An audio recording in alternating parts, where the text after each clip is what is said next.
Hey, welcome to one of my videos. My name's Tyler. I go by Zany Online, and if this is the first video that you're seeing me in, well, just know the setting is not normally this dark. It's just, for one thing, I have all of the lights in here, even my screen and everything on the lowest brightness. This room is blacked out. I have, an eye issue. I did a video on it. I'll throw up a card. I don't know. It'll be in some corner. You can go check it out. And that'll be on YouTube. If you're watching this on Odyssey, well, for one, you're on the better video platform, so there won't be a card. So you can just go to my channel and see my last video. But either way, if you're watching this on YouTube too, you know, after just preemptively clicking the like button because you're dope like that, go down in the description. I've got a link over to Odyssey. It's a fantastic video platform, and you get rewarded for using it, and they respect you, unlike YouTube. You also won't get shoved ads in your face all the time. You're welcome. Now, what is this little video about? Well, for one, the title sort of says it all, but how is Linux been? You know, for me, I guess. Has Linux been beneficial in a lot of ways? Or has it just been a fun hobby that I, you know, could be doing way better if I'd stick with, or stuck, I guess in this case, with Windows? No, no. I would not be better off, or this is just a hobby and I'd be better off with Windows. No. Um, just no.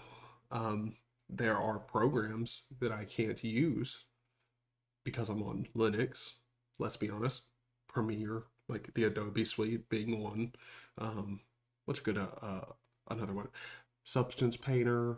I don't know if Maya's on Linux, but I wouldn't use it even if it is. But I could go on. There are more sort of like 3D programs that don't really have a Linux version that I just can't use.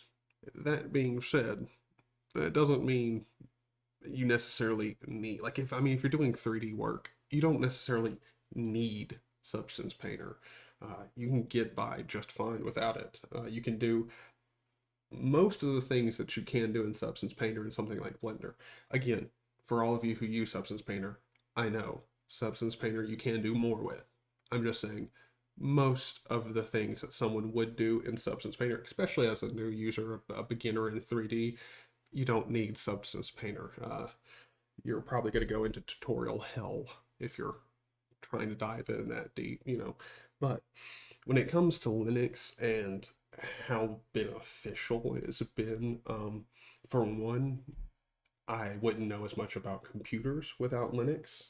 Because let's be honest, learning about a computer that has Windows on it is just not that interesting. It like it's just not. When it comes to Windows, like you're you're really not meant to be tinkering around with it. So even though you can do stuff under the hood with Windows, it's not as fun, or it doesn't make your computer yours. To me, I think that's a thing about Linux that's taken for the detractors of Linux. It's used as a fault, like being able to customize the look and stuff of your computer. Most people who are, not really for Linux or FOSS software, they'll be like, well, that's cool, that's nifty and stuff, but you don't need it. And they're right, you don't need it to get work done or use your computer for whatever you use your computer for. They're right. But that being said, when you're using something like Windows, your computer, even though you might own it, it's not really yours. For one, you don't even own Windows 10. Like you can't own Windows. You buy that $200 license, which, let's be honest, no one buys a proper license straight from Microsoft unless you were ignorant at the time. Let's be honest. If you purchase Windows at full price, you were ignorant. It's okay. You could have bought an OEM license. It's okay.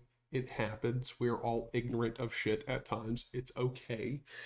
But No one really does that. You'll buy a $20 key offline for Windows Pro, which is supposed to be $200. But anyway, that whole license that purchase that you just did was not to purchase the copy of Windows. Like now you don't own a copy of Windows. You own the key to be able to use Windows. That's it.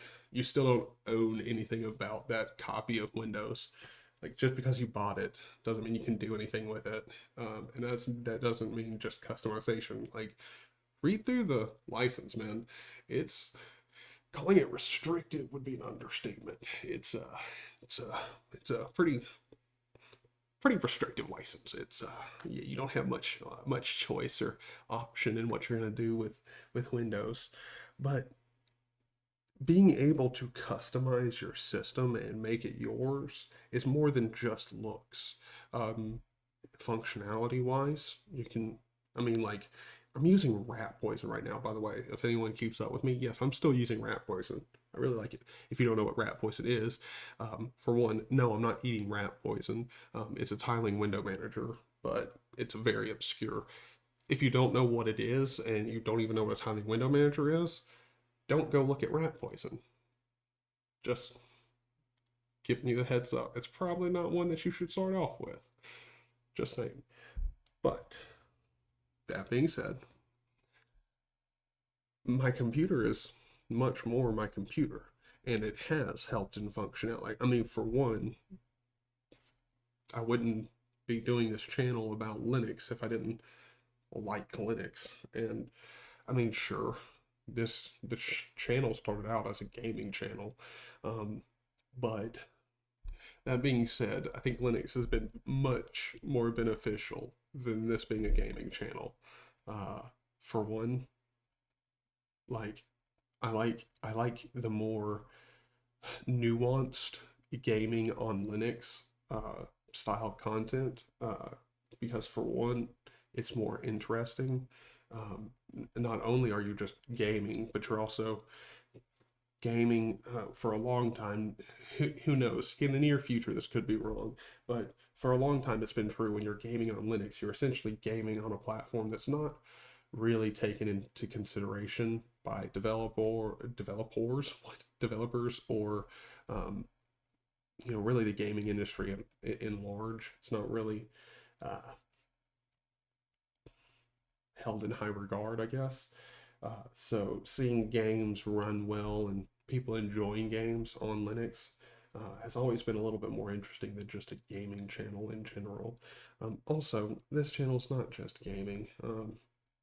It's gotten to be a lot more interesting. I've had a lot more, I mean, I've met a lot more interesting people. I've learned a lot more through Linux. So all in all, I think Linux has been one of the most um, informational, like, hobbies that I could possibly have.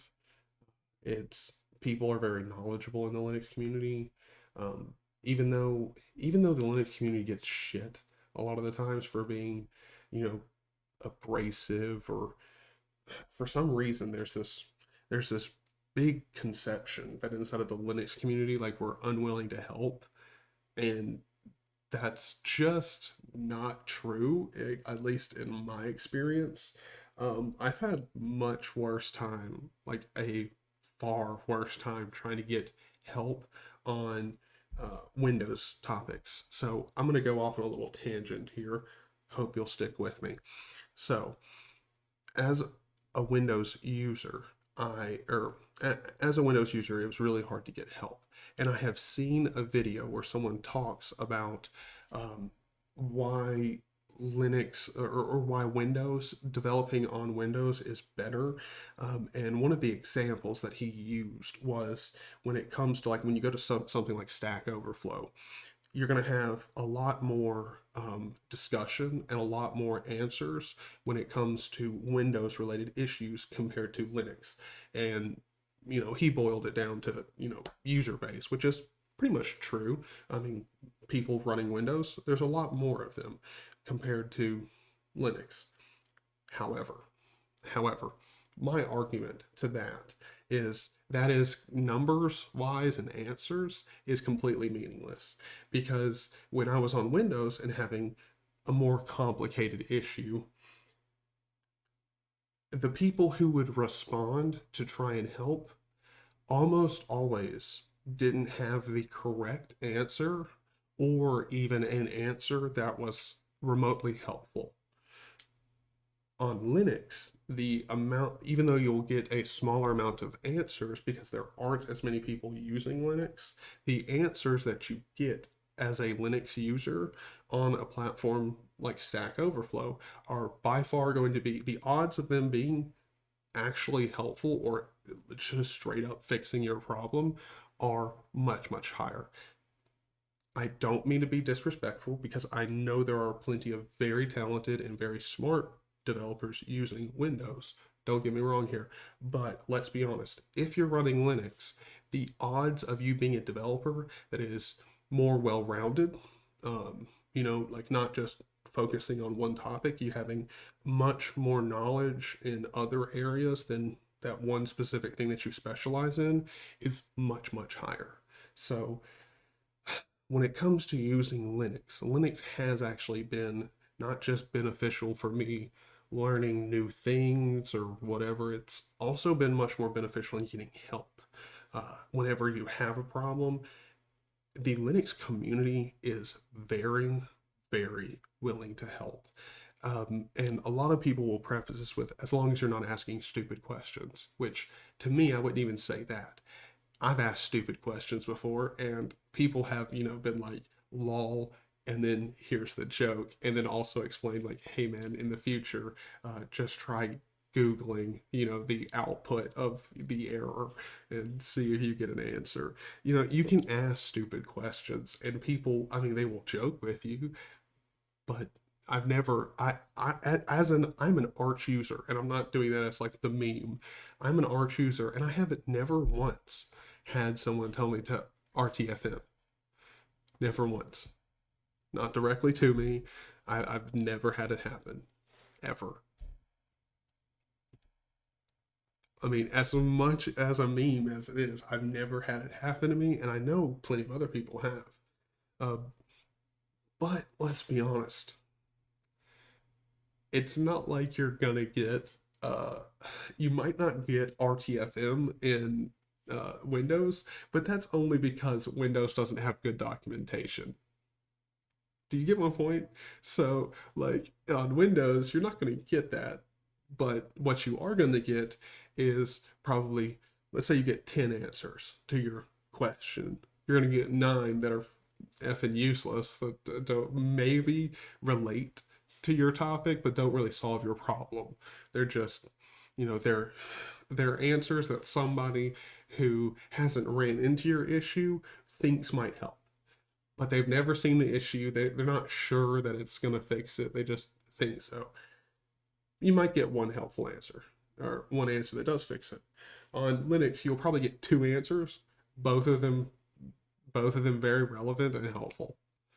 So yeah, and then also on Windows, you're also just going to get more of, instead of RTFM, you're just going to get people telling you that you're stupid for even asking the question, because I've had that happen on Windows.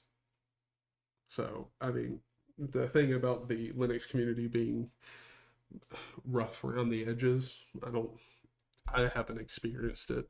I mean, there's always going to be people in every community who are just rude and disrespectful, but that's why almost every platform has a report button or a block button. You know, those type of people you just don't listen to. And also, who cares? Like, they're like, come on, guys. Like, let's be honest. We're all, I assume most of us are adults here. If you're not, listen to the adults. You're always going to have an asshole in some group of people. You always will. You grab 50 random people off the street, the odds that there's not one asshole in that group is pretty low. There's probably going to be an asshole in the group. And you just, as an adult, you learn to just ignore them. You let them be them, and you smile from afar and just watch their life burn from their own behavior. Okay? Yeah, you might have to interact with them, and yeah, interacting with them might suck, but let's be honest. Just take the soul and just take this shit as it comes, and in the back of your head, smile, because you know how being an asshole ruins opportunities. So just smile. No, they'll either eventually change or their life will burn in a magnificent, flame of, I don't know. I don't know. How do assholes normally end up? Probably not great. Or who knows, they might end up rich as hell and then depressed because they have a shitty life with no friends because, well, they're an asshole. So again, there's always going to be bad people in groups. This has been a very rambly video, but yes, I very much think Linux was a great venture. It's been great. I've learned a lot, and I very much enjoy using my computer with Linux on it compared to Windows. Well, I mean, also it's just faster, but that's a whole other thing. All right. I think that's where we're going to end it. Thank you guys for being dope. And I just want to say thank you to my patron, Matt. If you want to go join Matt over on Patreon in supporting me, I would very much appreciate it, obviously. And yeah, I'll see you guys in the next video. Peace.